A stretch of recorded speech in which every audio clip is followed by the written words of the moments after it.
and welcome to the Byline Times podcast. The Byline Times telling you what the papers don't say. My name's Adrian Goldberg, and in this episode, an exclusive interview with Kevin Rudd, two-time Australian Prime Minister, who has generated more than 500,000 signatures for his petition calling for a royal commission into the power of media baron Rupert Murdoch down under. For God's sake, you should see what happens to anyone in this country if they raise a question about the Murdoch media monopoly. It's like being put before a firing squad with rusty bullets every morning. Murdoch is, of course, an immensely powerful figure in the UK media landscape as well. So we'll also be hearing from Nick Davies, the award-winning British journalist who uncovered the phone hacking scandal at the Murdoch-owned News of the World and a fierce critic of his political influence. The underlying problem here is that if you try to challenge Murdoch's power, you discover that he's already got too much power to be successfully challenged. Before all that, just a reminder that the Byline Times is an independent news source, answerable only to our readers and listeners. There's no Rupert Murdoch or any other media mogul backing us, no big corporations buying influence through advertising. Instead, we rely on people like you to subscribe to our monthly newspaper, The Byline Times. It is a great read and costs only £36 a year, a small price to pay for honest independent journalism. Find out more at bylinetimes.com. That's bylinetimes.com. So let's start with Kevin Rudd, Australia's Prime Minister from December 2007 to June 2010, and again for a brief period in 2013. His online petition calling for a royal commission to look at media diversity in Australia has attracted more than 500,000 signatures on his country's parliamentary website, a record. He has also won the backing of Conservative rivals, such as the Liberal Party's Malcolm Turnbull, another former Aussie PM. When I spoke to Kevin Rudd this week, I asked him why he had set up the petition.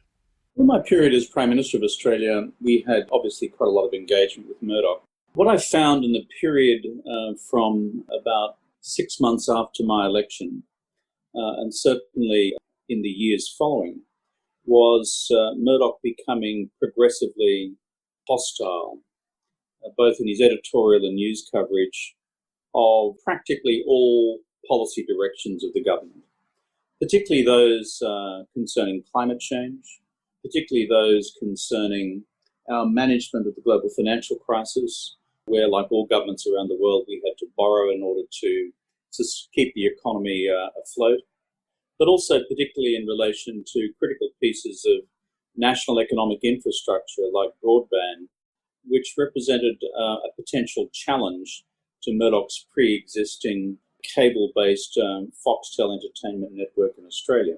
So a combination of ideology and a combination of business interests began to rear their ugly head as it became progressively more hostile towards the government. In the period since I left office, since 2013, what we've seen also is the Murdoch press in Australia, which have 70% of the print readership in Australia. In my state of Queensland, 100% of the print readership. We've seen them become progressively abusive of their monopoly powers. In 17 of the last 17 federal and state elections in Australia, they've campaigned viciously for the Conservatives and viciously against the Labor Party. And so it's gone too far. The abuse of monopoly powers has become too great and too widespread. And unless we act to change the media ownership model in this country, I do fear for the long-term health of the Australian democracy. The petition calls on the Parliament to establish a royal commission in order to hang a lantern on the problem. That is, to expose exactly the way in which Murdoch manipulates news, or to quote his son, legitimises disinformation. James Murdoch's words chosen most recently in an interview with the New York Times. The second term of reference is to examine other models around the world in democracies to maximise media diversity, not just in relation to Murdoch, but all the other competing media platforms as well. In the first part of that conversation, you talked about the way he opposed some of your policy decisions. So, for example, you signed up to the Kyoto Protocol, you withdrew Australian troops from Iraq. Some people might say that the hallmark of a free press is having the liberty to disagree with the government of the day. Oh, absolutely. I mean, I've grown up in an environment in Australia where the overwhelming concentration of media ownership across our country in the 80s and the 90s and the noughties has been pro-conservative. And it's always been difficult for a centre-left progressive party to be elected at a federal or state level. But that's one thing. The second thing is way beyond the political interests of one particular party, that's the centre-left party here. There is the fact that nobody in this country should have a monopoly on 70% of print. Nobody in a state like my state, Queensland, which largely swings the results of every national election, should allow 100% ownership of the print media in one state. And therefore, the monopoly is a question of principle, not a question of how the monopoly is used. But then finally, for the future of our ability to conduct a rational national conversation about any public policy challenge, the question for us becomes this. Murdoch's global predisposition, whether it's the London Sun, whether it's the New York Post, whether it's the Sydney Daily Telegraph, is the same. It's the conflation of fact with opinion. And therefore, there is no longer anything called news reporting. What we're simply having is opinion reporting dressed up as news. And we end up where Trump took us, which is everything, therefore, is fake news. And if we get to that stage in our democracies, the British democracy, the American democracy, the Australian democracy, we start to be in terminal trouble because there's no longer a common factual basis upon which our polity can have a rational discussion about our different opinions, ideological or political or otherwise, about which way our country should go. So it's for this set of reasons, which are structural and not just partisan, which underpin the action that I've taken. I think people will be really surprised, perhaps shocked to hear that in the state of Queensland, Murdoch has a 100% monopoly on print journalism. Is that really true? If it's not 100%, it'll be 90-something. But I'm born and bred here. I'm a third generation, going on fourth generation Queenslander, and I'm probably an eighth generation Australian, a criminal stock second fleet before anyone asks. But the bottom line is this. If you travel around my state of Queensland, for Brits who are familiar with the geography of this place, the Cairns Post is a Murdoch paper. Moving down the coast, the Townsville Bulletin, the next major city, is a Murdoch paper. The Mackay Mercury is a Murdoch paper. And you go to the Rockhampton Morning Bulletin, it's a Murdoch paper. You go to the Bundaberg News Mail, it's a Murdoch paper. You go to the Gladstone Observer, it's a Murdoch paper. You go to the Sunshine Coast Daily, where I grew up, it's a Murdoch paper. The Brisbane Courier Mail, the statewide newspaper, a Murdoch newspaper. The Gold Coast Bulletin, a Murdoch newspaper. And I've missed out most of the country ones on the way through. They're just the regional centres. So what happens is there's a concentration of the newsroom as well for most of these outlets in the state capital of Brisbane, where the copy, in large part, is written in a central political newsroom. And so, for example, when I get attacked, which I get attacked regularly in the Murdoch media for various crimes against humanity, whatever the crime of the week happens to be, then you read the papers up and down the coast or around the rest of regional Australia. The stories are identical. They come off like a cookie cutter. Bang, same headline. One last week was Rudd has questions to answer. And you could read that in the Geelong Advertiser, the Townsville Bulletin. You could read it in these publications right across Australia. That's just bad for democracy. Yeah, that loss of media diversity as newsrooms have become concentrated in ever smaller areas. Here in the UK, as well as his newspapers, he has radio interests. He has a station called Talk Radio, Talk Sport, Times Radio, connections with all of those. And of course, in the UK, the broadcast media is more heavily regulated. What's his position in terms of broadcast media in Australia? Well, it's interesting that many of our regulatory arrangements we've inherited from you guys. And so you're right, the broadcast media here has regulations. Print media, much less so.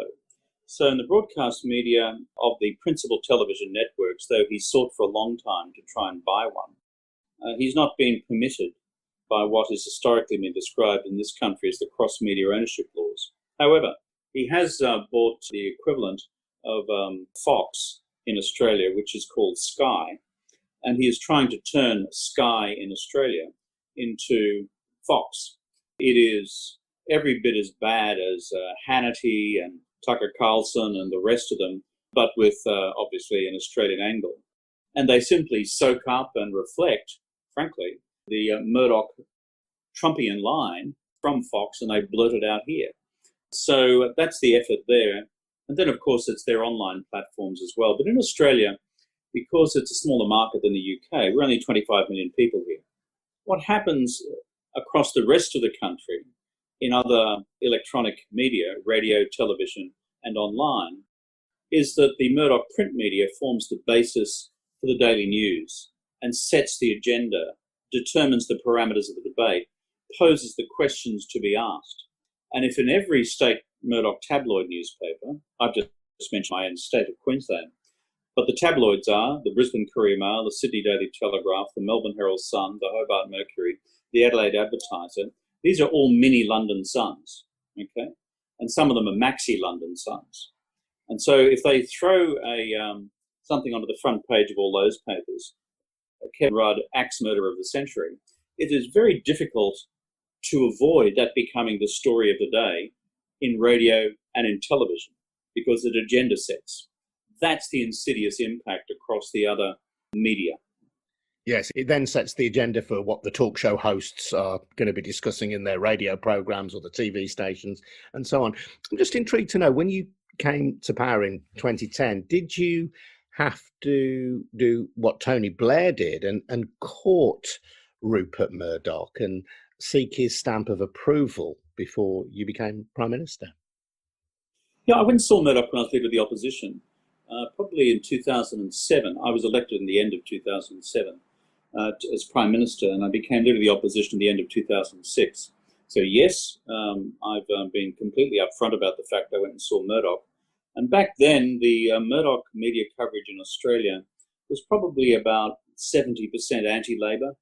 And my mission statement was to try and get it down to 50%.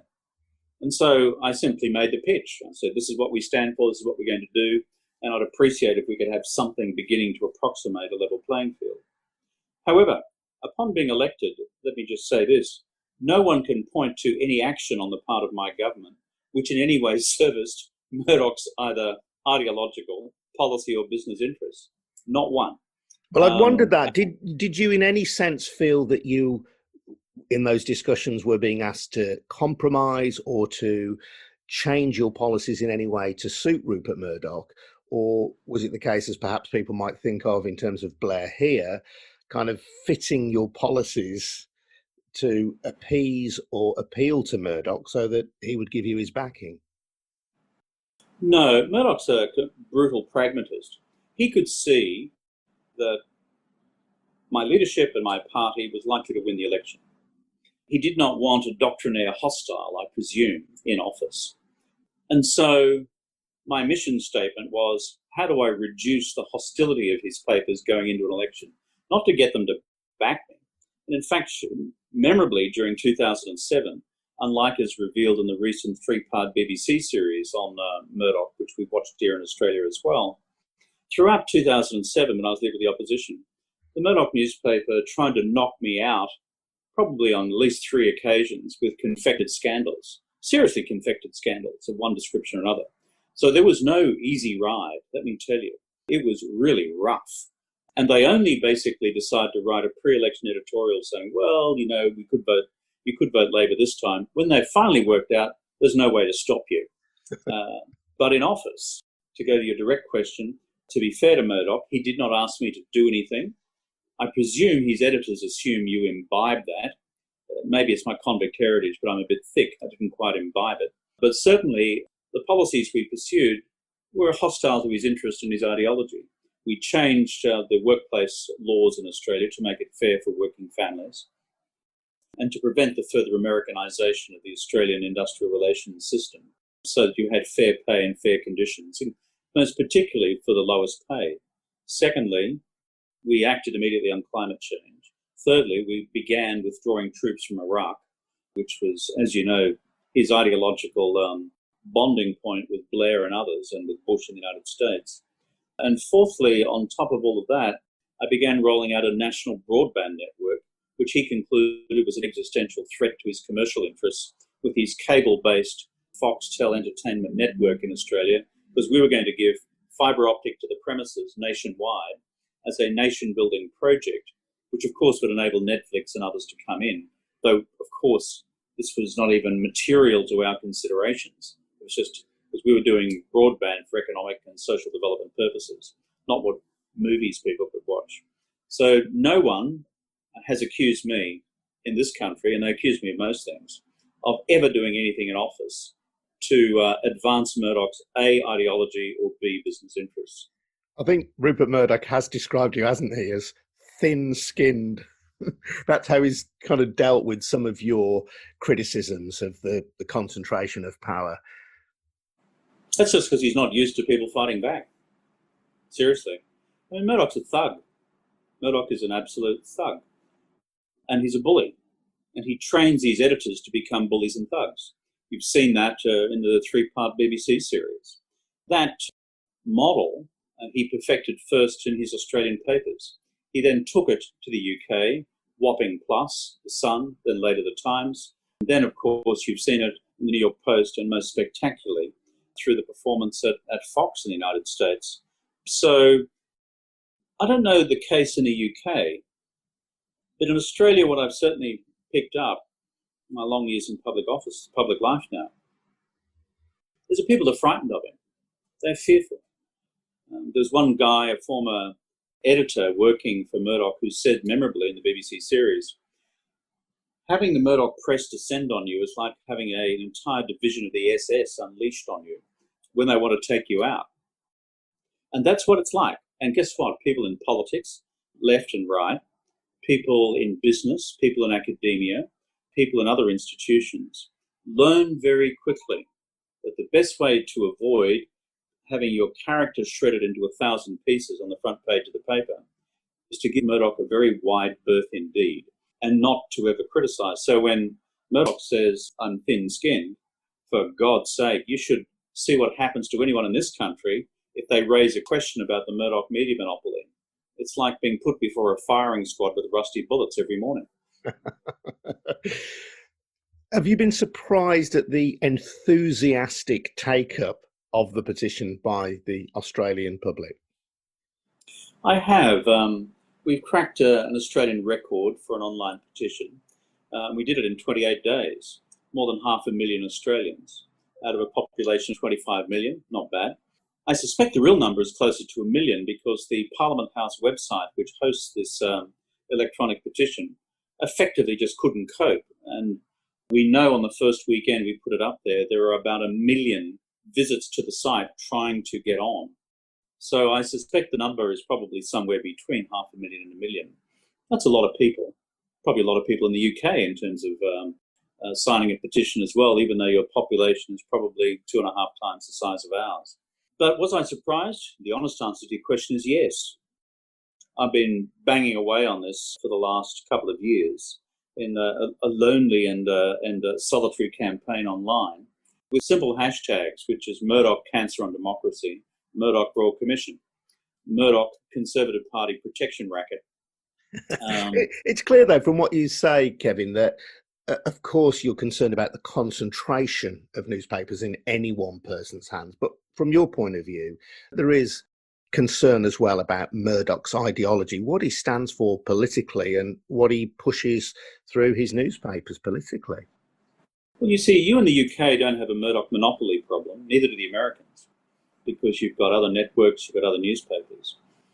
But what unites the three of us in the English-speaking world is the fact that the bald-faced far-right agenda, driven by ideology, profit and power, which are the three aphrodisiacs of Murdoch's life, this is common across our three countries. It's worth of a passing reflection. How is it that we can have re-elected progressive governments in Canada and New Zealand, in the Anglosphere? Answer, no Murdoch press. Whereas the nature of our national political conversation in our three countries has been shaped and defined by this hard right ideology which at its core is Hayekian in terms of the role of government, zero tax or negligible tax, negligible legislation, kill Leviathan, kill the state, screw the poor. That's kind of the script. And then you have these other elements which graft on, which is a compliant government, which will always make it easier for my business interests. The Conservative government in Australia, by the way, in the current coronavirus crisis, and even prior to that, would you believe, handed over a cheque to Murdoch's Foxtel Entertainment Network for 40 million Australian dollars to, quote, pay for the broadcast of women's sport in this country.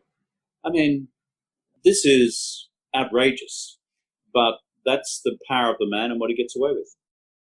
The concentration of the media is, as you say, different in the UK and in the United States. Nevertheless, Murdoch is still a very powerful figure across both newspapers and broadcasting in the UK. Would you hope that some kind of resistance to Murdoch of the kind that you've generated in Australia might be picked up here? Well, look, being an Aussie, I've focused on the home patch. Even though I normally work in New York, I run an American think tank, which focuses on, frankly, US-China relations. That's what I normally do. I simply picked this up because I think it's a matter of fundamental national importance in my country. Now, what you Brits and what the Yanks choose to do about all this, given your own Murdoch dilemmas, is a matter for you. I'm not about to tell you what to do.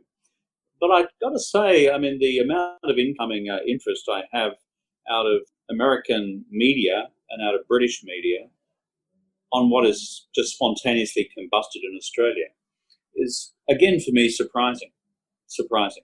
I think, our people across our various countries, they are quite smart.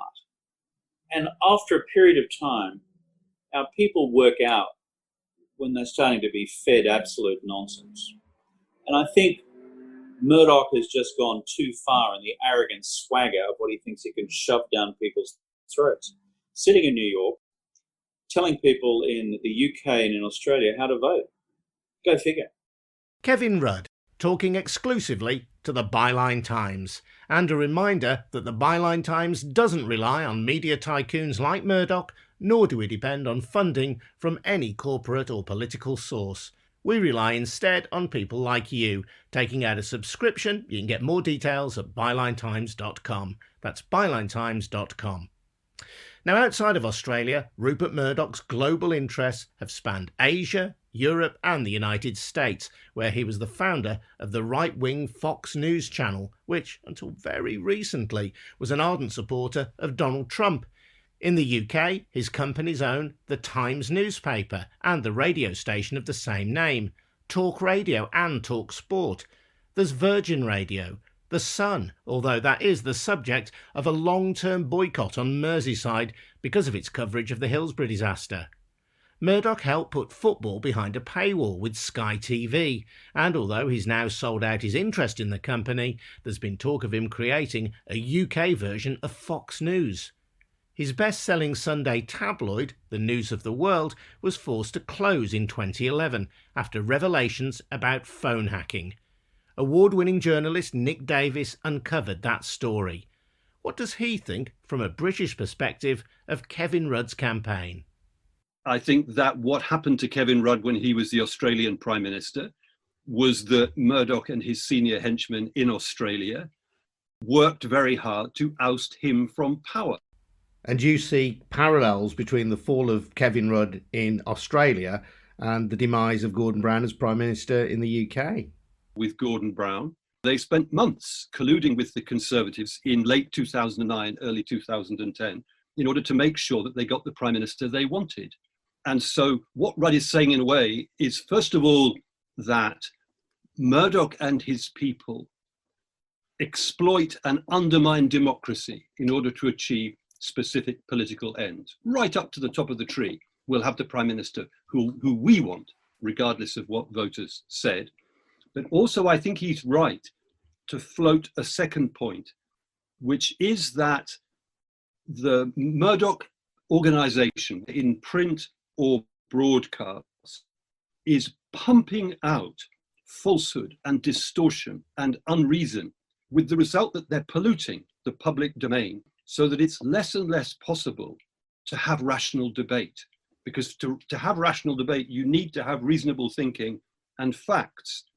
And as long as this tide of falsehood and unreason pouring out of Murdoch's organizations demolishes that or undermines that, you're making it impossible, structurally impossible, for democracy to function properly.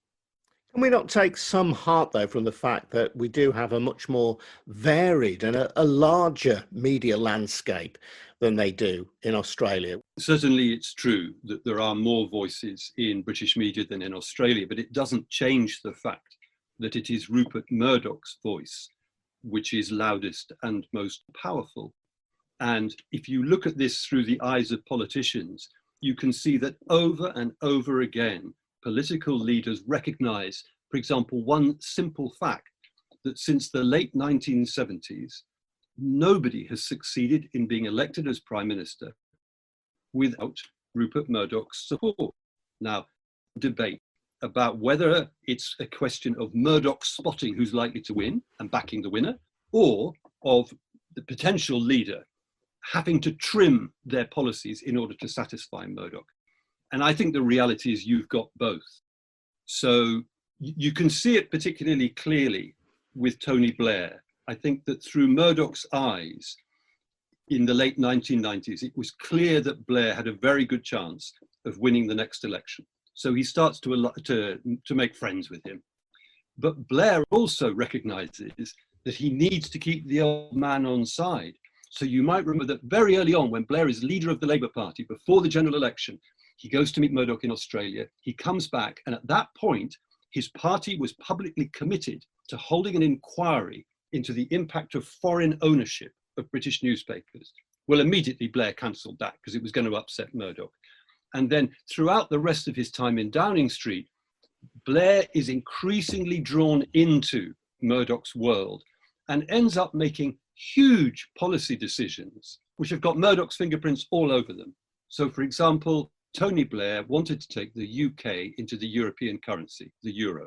It is absolutely clear that Rupert Murdoch didn't want that to happen, and it didn't.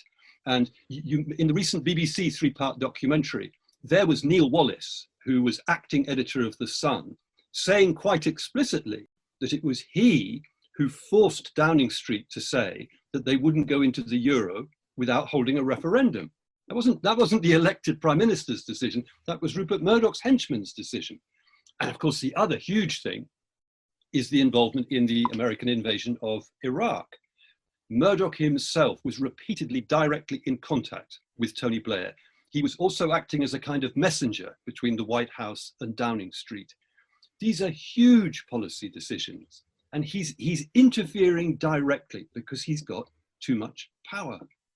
And he shows no sign of having lost his appetite for expansion. So in recent times, we've seen the development of Times Radio, for example, an offshoot of the Times newspaper. Now there's talk perhaps of a Fox News style television channel for the UK. Yeah, so the hope is that the UK version of Fox will not be quite as destructive as the American version has been and is, because we have Ofcom, because we have some degree of media regulation. The difficulty is that if you go back to the 1980s in the States, they too had a degree of regulation and an impartiality rule, and a right-wing president, Ronald Reagan, with Rupert Murdoch in his ear, scrapped that requirement.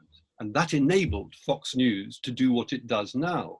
So I would expect him to attack that regulation through his newspapers and in the corridors of power in order to remove it here as it was removed in the United States. Do you think then that we need to do the same as Kevin Rudd is calling for in Australia and seek a royal commission into media diversity here in the UK to ensure that no one individual, be it Rupert Murdoch or whoever, is too powerful? There's a really urgent need to defend our elected government's right to make their own decisions and to defend the very concept of democracy in the UK. There is an urgent need to push back against Rupert Murdoch's power. But I would make two rather negative points. The first is that when it comes to royal commissions, really we've already had ours in the shape of the Leveson inquiry. And remember that he inquired not just into criminal behaviour by Murdoch journalists, but also specifically into their interference with our politics. And he published his findings factually, and Fleet Street stamped all over his report. Or to put it another way, they basically drowned it in falsehood and distortion and aggression. So it wasn't acted on. The second point that relates to that is that a couple of weeks have now passed since Kevin Rudd and Malcolm Turnbull announced their petition to try to press for a royal commission in Australia. And what you can hear from the Keir Starmer leadership of the Labour Party is nothing. It was open to them within the first 12 hours to say, and we think so too. And there are very good reasons why they should have said that. They're frightened of Murdoch. They're frightened of his newspapers. And in a sense, what happened to the Leveson report is a powerful warning signal to Keir Starmer and the Labour Party leadership that Murdoch and the rest of Fleet Street still have that power. So instead, it looks to me as they're going down the route to try to placate Murdoch. They're certainly not going to follow Kevin Rudd and Malcolm Turnbull. You see, Messrs. Rudd and Turnbull have the great advantage of being out of power. Starmer is building up to trying to run a government. The underlying problem here is that if you try to challenge Murdoch's power, you discover that he's already got too much power to be successfully challenged. Nick Davies. My name's Adrian Goldberg, and you can read more from me at Byline Times. I'll be back with the podcast in a fortnight. Before I go, just a reminder that the Byline Times is an independent news source, holding to account those with money and power. We can only do that because of people like you subscribing to our monthly newspaper, the Byline Times. It's a great read and it costs just £36 a year. A small price to pay, I'm sure you'll agree, for honest, independent journalism. Find out more at bylinetimes.com. That's bylinetimes.com. See you next time.